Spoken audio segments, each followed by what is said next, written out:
ஷைத்தான் தூங்கும் போதும் வருவான். நீங்கள் தூங்குற நேரத்தில் 3 முடித்துகள் போட்டு நல்லா தூங்குன்னு சொல்லுவான்.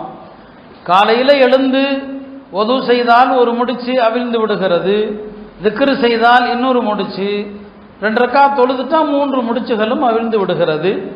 யார் காலையில் இது எதையுமே செய்யலையோ அவர்கள் அஸ்பஹ ஹபீசன் நஃப்ஸ், அவங்க அசிங்கமாகத்தான் அன்றைய காலை பொழுதை கழிக்கிறாங்க.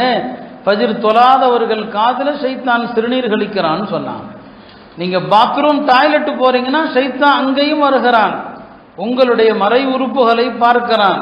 அப்படி பார்க்காம இருப்பதற்குத்தான் நீங்கள் துவா ஓதிக்கொண்டு சென்றால் பார்க்க மாட்டான். ஹதீஸ்ல வருது, உங்களுடைய உறுப்புகளோடு ஷைத்தான்கள் விளையாடுகிறார்கள்.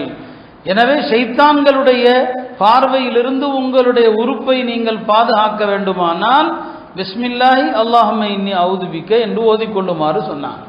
இப்படி வாழ்க்கையில் எல்லா விஷயத்திலும் ஷைத்தான் வரத்தான் செய்வான். உங்களுடைய தொழுகையிலிருந்து தடுப்பான், உங்களுடைய வணக்கங்களுக்கு இடையூறு, உங்களுடைய ஹலாலான வியாபாரங்களில் ஷைத்தானுடைய இடையூறு இருக்கும். எல்லாவற்றிலும் ஷைத்தான் மனிதனை தடுக்கிறான்.